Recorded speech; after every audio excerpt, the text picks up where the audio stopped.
بسم الله الرحمن الرحيم. السلام عليكم ورحمة الله وبركاته. أهلا وسهلا ومرحبا بكم أصدقائنا في كل مكان على اليوتيوب. معكم محمد الأمير في إصلاح وصيانة أجهزة كهربائية. النهاردة معنا غسالة توشيبا 7 كيلو.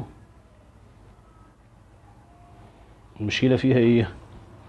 الطنبورة دي، الطنبورة اللي بتركب على الموتور. هنا المكان ده ناعم، ده ناعم. احنا العطل بتاعنا كان ايه؟ ان احنا بنيجي نشغل الغسالة كده ماشي، بنيجي نحط الغسيل، بنحط الغسيل.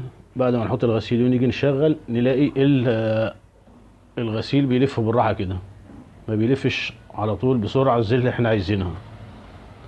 فلقينا العطل السبب ايه؟ الطنبورة دي، ان هي اتاكلت من هنا والسير بيلف على الفاضي.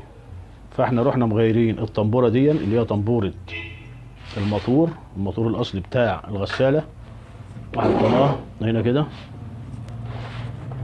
حطينا طنبورة تانية زي ما احنا شايفينها جوه اهي،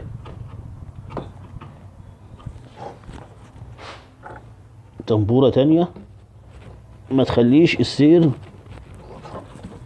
تخلي السير يلف على طول، ما تعطلش الحركة بتاع المروحة من فوق كده. لما نيجي نشغل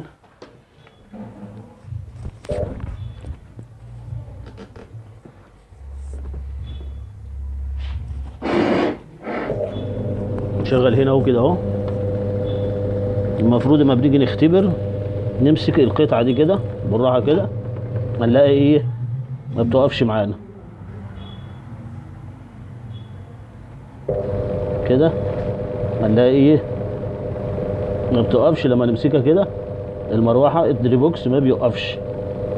انما الطنبورة اللي هي القديمة لما كنا نيجي نمسك دي كده تقوم ايه؟ تقوم واقفة معانا وهي شغالة. لما احنا غيرنا الجزء اللي جوه اتظبطت معانا وبقت 100 100. ده كان عطل في غسالة نص اوتوماتيك بتاع توشيبا. كانت لما نيجي نغسل ما كانتش تقلب الغسيل قوي، كانت بتشتغل بالراحة كده. شكرا والسلام عليكم ورحمة الله وبركاته. ما ننساش الاشتراك بالقناة.